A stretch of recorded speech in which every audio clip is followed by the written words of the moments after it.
This is the Shanice Lewis Show, the #1 podcast for plus-size women. With your host, the queen of curvy conversation, Shanice Lewis.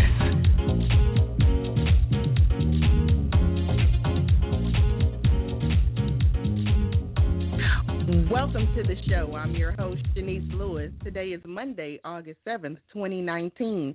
Make sure you're following the show's social media pages on Facebook at The Shanice Lewis Show and on Instagram and Twitter at Shanice Show. And make sure you subscribe to the show on Apple Podcasts, Google Podcasts, Spotify, or your favorite podcasting app. The Shanice Lewis Show is an official media partner of the 2019 TCFStyle Expo happening August 9th through the 11th at the Omni Hotel at the CNN Center in Atlanta. For tickets and for more information, visit www.tcfstyleexpo.com. Today, we have a very special guest. Nicci Gilbert-Daniels is a founding member of the Grammy-nominated group Brownstone and one of television's most sought-after executive producers. As the CEO of NoEgo Entertainment, an entertainment production company, she created TV One's most popular docu-franchise, R&B Divas, and the popular BET Network series From the Bottom Up, and her upcoming documentary film, Broken Things. Nicci's intense passion for all that she does effortlessly manifests itself into her many accomplishments, including deals and partnerships with the legendary Michael Jackson of MJJ Records, super producer Tyler Perry, and television mogul Queen Latifah. She is also an entrepreneur who launched Curvato clothing line for the niche plus-size market. Nicci will be a featured speaker at the 2019 TCFStyle Expo August 9th through the 11th in Atlanta, and we are so excited to catch up with Miss Nicci today. Let's welcome her to the show. So Nicci has not called in yet. We are waiting for her to call in. She's a very busy person, so hopefully we'll have a chance to catch up with her today before the expo. Let's see if we can get her on. If not, we'll have to reschedule.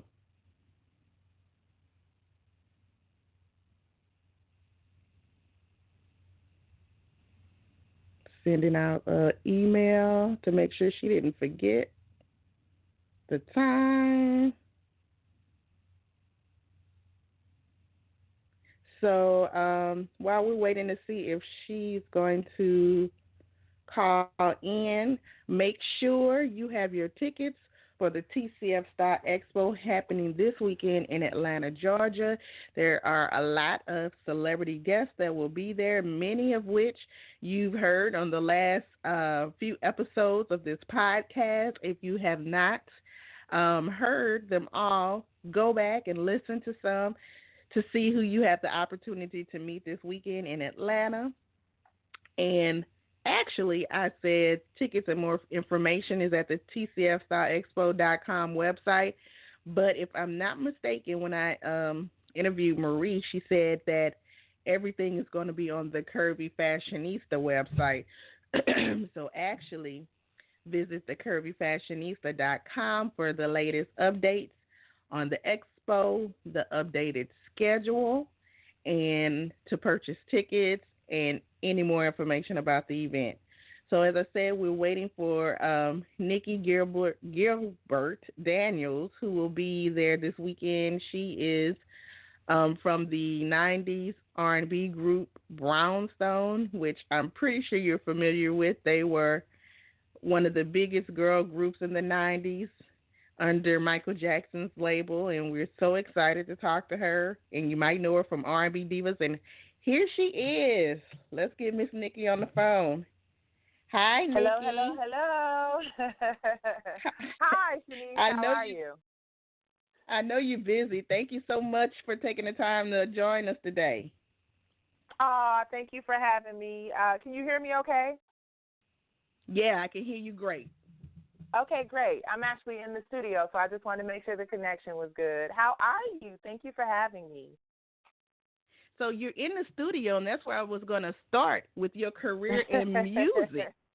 You were a founding member of the legendary Brownstones, a 90s R&B group signed by Michael Jackson. Now, did you get to work with Michael Jackson directly? Yes, well, when you say work with him directly, we were signed to his label, and that is direct enough for me. But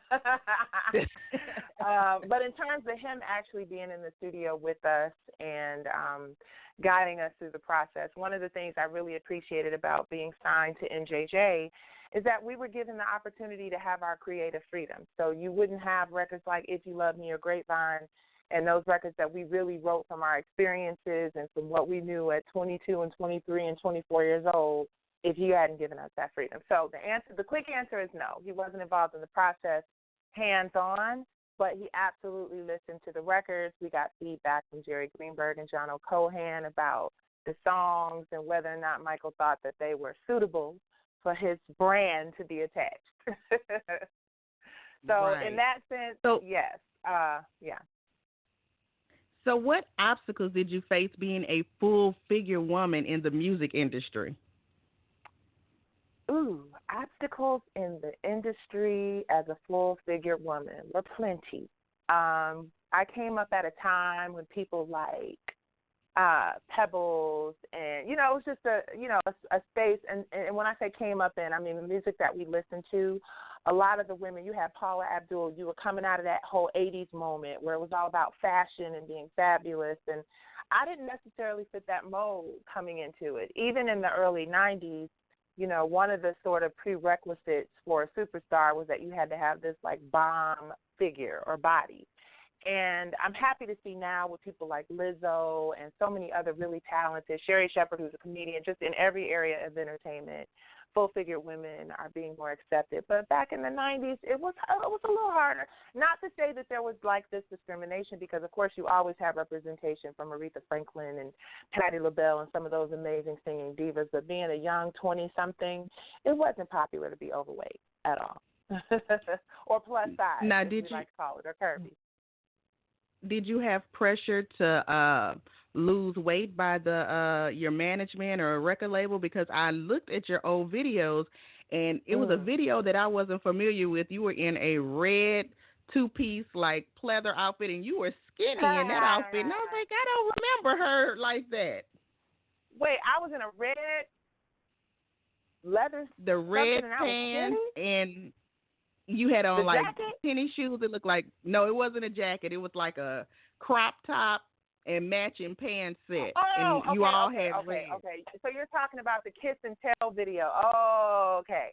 Right. I'm like, hold on, because I had red patent leather on a Soul Train Lady Soul Awards, and it was not cute. And that was definitely when I was at my bigger place. Yeah, so I definitely faced, I think, self-imposed, more than anything, self-imposed limitations and insecurities onto myself. Because I think if I had been as confident as I am now, and I guess it's all the process, then I wouldn't have, have such an issue with it. But I definitely went through the fad diet. I definitely went through the cosmetic surgery, and that was that phase. So the phase you're talking about for the Kiss and Tell video, when we were like super thin and I had the little midriff crop top, I was basically starving myself. And I think I know that is a decision that I made for myself because I wanted to fit into that mold, and I didn't necessarily have to. So, yeah, I absolutely went through that phase. And it's something that I can look back at, like you were like, oh, what's that? She looks a little skeletal. And I'll never forget my mom. I came home around that time, and it was right after I had my tummy tuck. And in addition to the tummy tuck, I was, protein Atkins, nothing but protein. I was on, taking diet pills appetite suppressants to be more specific. And I came home and my mom was like, I need to talk to you. And I was like, well, what's going on? And she was like, are you okay? Are you on drugs? I was like, Ma! I was like, what are you talking about? She was like, you out there in California with those people, and you just don't look like my Nicci anymore. Your cheeks look gaunt, and you look really thin. And I was very thin for my frame. So I want to say to anybody who looks back at that, it wasn't cute internally. It may have been, I can wear anything physically on the outside, but internally I was definitely going through some real self-imposed insecurity and taking really drastic measures. Now, Brownstone parted ways in 1998. Why didn't you move forward with your solo career at that time? Brownstone parted ways in 1998. Is that when we parted ways? Damn, that seems so long ago. I guess it has been 25 years. At the time, I was just I'm a creative in every sense of the word, right? So at the time, I was really at a place where I wanted to be creative in other spaces. So I started acting. Around that time, I think is when I did that episode of Martin that still plays to this day. That was around the time I did the Living Single episode and a bunch of other stuff. So I just wanted to explore other creative avenues. We had already gone through a change of members. So I believe, I'm not going to start quoting years because I'm about to be 50. But after Mimi left the group, I'm so grown. After Mimi left the group, Kina replaced her. Then after Kina left, then while Kina was in the group was around the time that Maxie decided she wanted to pursue a different space in music. She wanted to pursue her independence, her own creativity as an artist. So I went to our lawyer's office one day, and they were like, okay, we just want to let you know that you are the last founding member of Brownstone. I'm like, what? So many people think that I was a part of the group disbanding, and maybe in some ways I was, but the actual disbanding of the group, or when the sort of final member left, was when Maxie decided to pursue some things in Europe, which she had some amazing music that she created during that time. So I didn't necessarily stop the band or the group situation, but I was interested in pursuing other ventures, so I didn't necessarily feel like it was necessary for me to find another member and pursue yet another group. And if my memory serves me correctly, again, I'm 50 or 49, about to be 50. If my memory serves me correctly, I think Kina was willing and interested in us finding someone else, but for me, my spirit just wasn't in it because I felt like that was sort of it, for that chapter. Mm-hmm. So many years later, you created the concept of R&B Divas. Now tell me how that came about. R&B Divas. Ooh, that's one. I can't believe it's been so long. It's crazy. So R&B Divas came about, I remember exactly when I had the thought of doing the show. I was watching an episode of another reality show or docu-series, whatever. And I just remember thinking to myself, this is cool, but a lot of us don't live like this. And how dope would it be if you could see not only real women living real lives with real issues and not to say the other shows I was watching that wasn't the case, but I just wanted to see a different perspective on real women living real lives and doing their real thing. And I thought, how cool would it be if all of us were singers? And so many of us had worked together in other areas. R&B Divas, let me take it back even before R&B Divas. I produced a play called Soul Kittens Cabaret. And in that play was Selena Johnson, Monifa, Angie Stone. Kenya Moore was even scheduled to perform in the play. She was a good friend of mine. So it was just a really great, and if I'm forgetting anybody, please forgive me. It's been a long work day. But it was about women pursuing their dreams and all the struggles and trials and tribulations we went through. And I started filming the behind the scenes and the creativity and the music coming together and the moves coming together and all that. And it was so cool to see, what was happening with these women today. I think Selena had just discovered she was pregnant with her first son. So it was a great experience, great musical production. And I was watching this reality show, and I was like, how dope would it be if we did this real woman, real issues, sort of reflecting on what we did with R&B Divas. And I reached out to everybody. I reached out to Lil Mo. I reached out to Tweet. I reached out to Kelly Price. I reached out to Faith. I reached out to Angie. I reached out to every woman in R&B, and a lot of them were really receptive to the idea. So my husband and I pulled all of our resources together and created, flew Selena down, flew Monifa down, created a sizzle reel, which is what we use in TV to present to the network. And we created this awesome sizzle reel. Faith, I reached out to Faith and asked if she would come on board and be an anchor for the show, and she was willing to do that. She's been my friend since before she put out her first record. And we just went for it. And so then what? Sort of, you have worked with some of these women previous to the show, and some of them were your friends. So what happens when the cameras roll and then everybody can't get along? Is it because the camera's on you 24/7? I mean, first of all, let me say this, as an entertainer, just as a person in general, when cameras are on, even if it's a video camera or your own, camera that you're taking pictures with, you slightly put on a different kind of face, right? Because we want to project our best image, or, we're aware that people are listening and watching, so we put on our TV voice or our radio voice, which I try to go in and out of, keeping it real and remembering that I can't keep it all the way real. But I think in that situation, it was, and I have to really choose my words carefully because I have a way different perspective on it now than I had 7 years ago, right? That's a long time. Like, I'm a grandmother now. It's crazy. So I have a different perspective on it. So let me choose my words carefully. I believe that R&B Divas was and still has the potential to be one of the most successful franchises on television. I do believe that. I think that where the series went astray is in thinking more about what the audience wants to see than what the audience wanted to see in terms of indulging in the sort of cattiness and the drama and all that other stuff versus the longevity of the brand and being a brand that people could feel comfortable and safe trusting their careers and their brands too.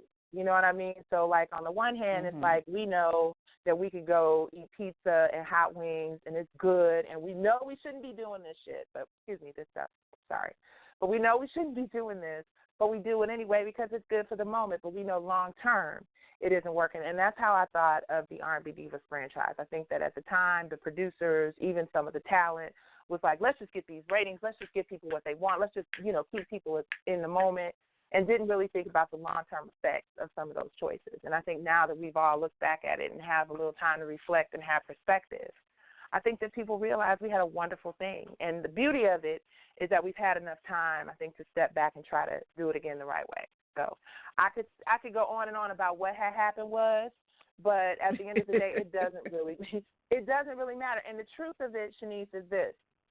I want to be able to share that on the new series. I want people to be able to get an understanding, and not that from a negative place, but how these friendships were negatively impacted because of ratings, because that's at the end of the day what it boiled down to, and how we restore those relationships, and if we can restore those relationships and help restore R&B music.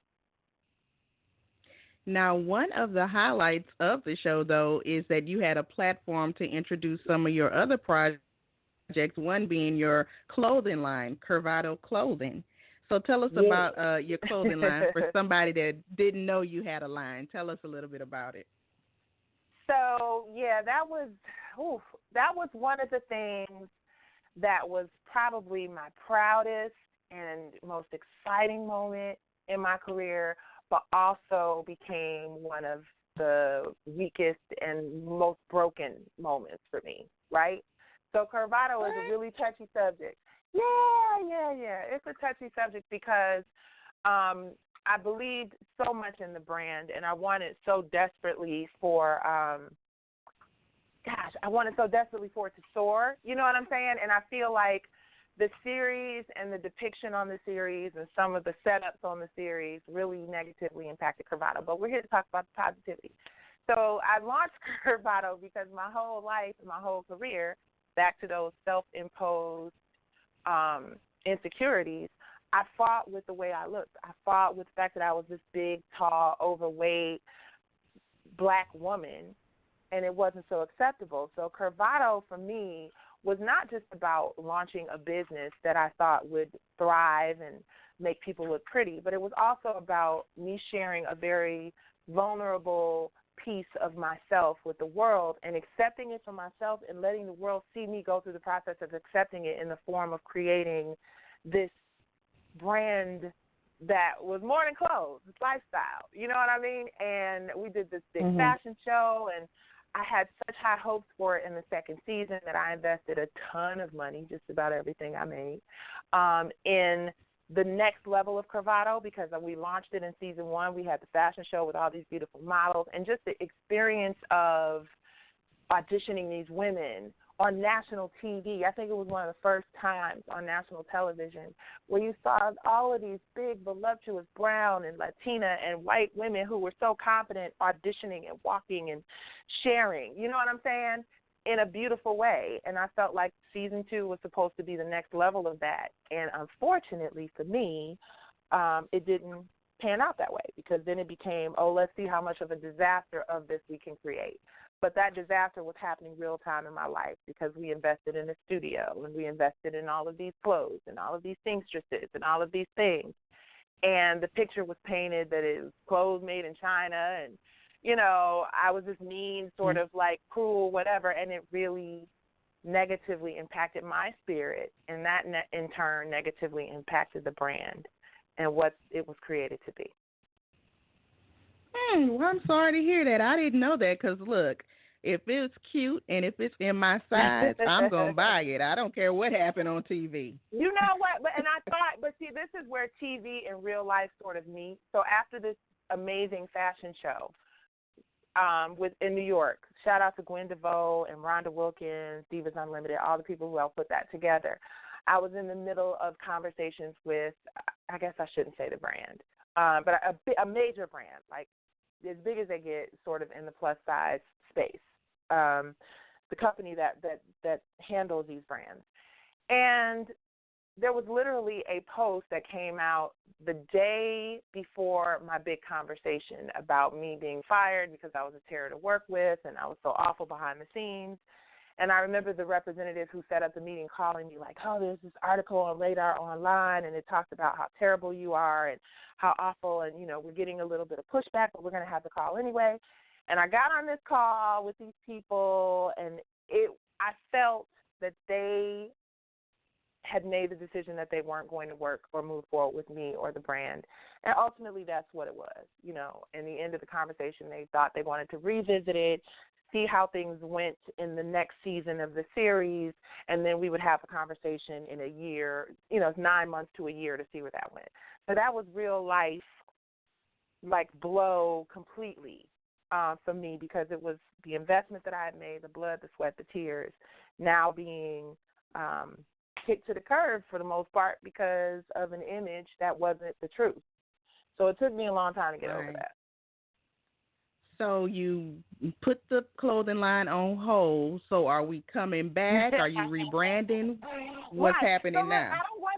I don't want everybody to feel. Now, see, that's why you have to be real, but then also remember you can't give it all. Because I don't want people to feel at all sorry or sad or down about it, because it was the greatest learning experience of my life. It taught me. And I can't blame it all on just the depiction on the show, just in terms of being ready for business and understanding what it was and what it is. So moving into the future with Curvato is going to be amazing, because I've had 7 long years to work on restoring not just my brand, but my body, my mind, my spirit, my lifestyle, the things that I pursue, the things that I want for myself and other people. And Curvato is going to be a reflection of that moving forward. I'm so excited about the direction that we're headed in. I'm so excited about where independent fashion is headed, and Curvato fits in that space. I remember reading an article by Monique C., or seeing an open letter, I believe, online, and she was talking about the competition in the market and how technology has changed a lot of things, and she was taking some time out. I respect that, because I feel like that is the time that I took some years ago with Curvato. And now we coming back with a vengeance, baby. It's all about Curvato lifestyle. That is like 100% my focus. I can't talk a whole lot about big picture stuff because the infrastructure is still being set up, but CurvatoLifestyle.com will be launching in the fall. It will be amazing. It will be full of beautiful fashion. It's not just going to be things that I design. It's going to be an online boutique as well. We're going to have lifestyle moments where we are actually talking health and fitness. We're going to have guest stylists come in and host moments with women online to help share fashion tips and what works for work, from work, the office to the club. I'm so excited about the new direction of this brand. I think that this is something that wouldn't have come if I hadn't experienced what I experienced on the show. Nice. Well, that sounds very exciting. I'll be looking forward to seeing it. And yes, this and I'll be calling you will on be. you. Oh, please do. Please do. No, absolutely. And that's what. Go ahead. I'm sorry. No, you go ahead. Go ahead. No, I was going to say that's one of the things I just wanted to add. That's the biggest part of what this new Curvato lifestyle brand is. I think there are a lot of really great curvy brands in the universe right now, and I think we all need a few places that we can come to as a collective to work together to build our brands and to make all of these billions of dollars that this curvy industry is generating. So I plan on staying connected with plus-size women like you, and, of course, you were mentioning TCF and the Style Expo. Yes, and you will be there this weekend. Are you excited? Girl, I'm so excited. Every time I'm in a room with curvy, plus-size, beautiful women, I feel confident, and I'm ready. I'm ready to share, and I'm ready for the future. And the future is curvy all day. And so this weekend, you're just going as a speaker. You won't be having any vendor tables or any product to look at or anything. You're just strictly there as a speaker? So I will have a vendor table. Absolutely. So make sure you come and visit the Curvato. Yes, I will have a vendor table. We will be sharing a lot of what we're doing for the future. I have this really cool T-shirt campaign with empowerment. If you remember, like, when Curvato first started, we had the whole skinny don't mean pretty, all these different things that people really loved. And I think that's one of the things that got me really excited about moving the brand forward, because there was, like, this whole empowerment tee thing. So we'll have plenty of those available. We'll also have some samples of some of the new pieces that we're going to have. And we basically want to just connect with people, take pictures, have a great time, and, of course, I'll be speaking. So please come by the Curvato Lifestyle booth, because we will be at TCF, and I'm super excited about that. Well, yay. I'm glad I asked, because I didn't think you were going to have something there. So that's good to know. Yes, we are. We're going to have a small booth. So there'll be, like I said, and I'm going to give you a little hint. One of the things we're getting into is the fashion sharing world, and you being the fashionista that you are. Let me say that again. You being the fashionista that you are and knowing all things fashion and plus size, I think that space has grown tremendously with people like Rent the Runway and Tuileries, and I think even Nordstrom's is getting into it with the trunk closet or something. So we're getting into the space of fashion sharing for plus size women on Curvato Lifestyle. So you pretty much will be able to access the wardrobe of all the fashionistas that you love. So we really didn't have enough time to talk about everything, because you got so much going on. 30 minutes really isn't enough. But do you have anything else happening that we should be on the lookout for? Yes, the Brownstone experience. Please look out for that. I'm really excited about it. We will be in Florida August 30th or 31st, and we'll be in D.C. in September. So Brownstone experience, you can find all of that information at brownstonemusic.com or on my Instagram, Nicci Gilbert. I am focused on living my best life, health and fitness, building Curvato lifestyle, and there's a lot of content that will be coming from that online space.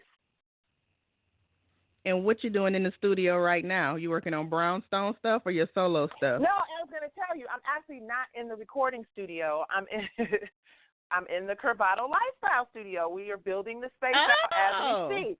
So I've been working on.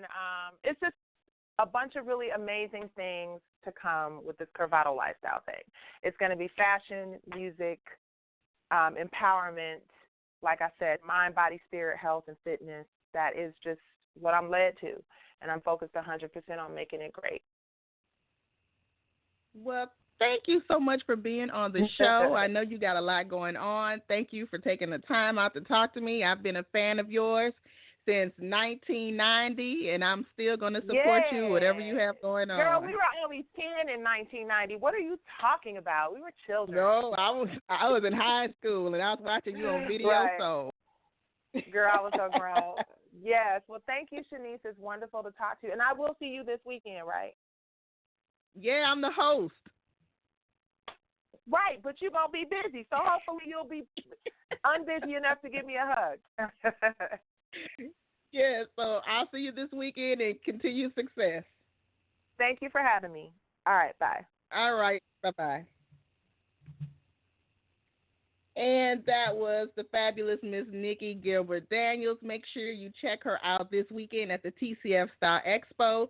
She will be on a panel and, as we just learned, have a vendor's table as well.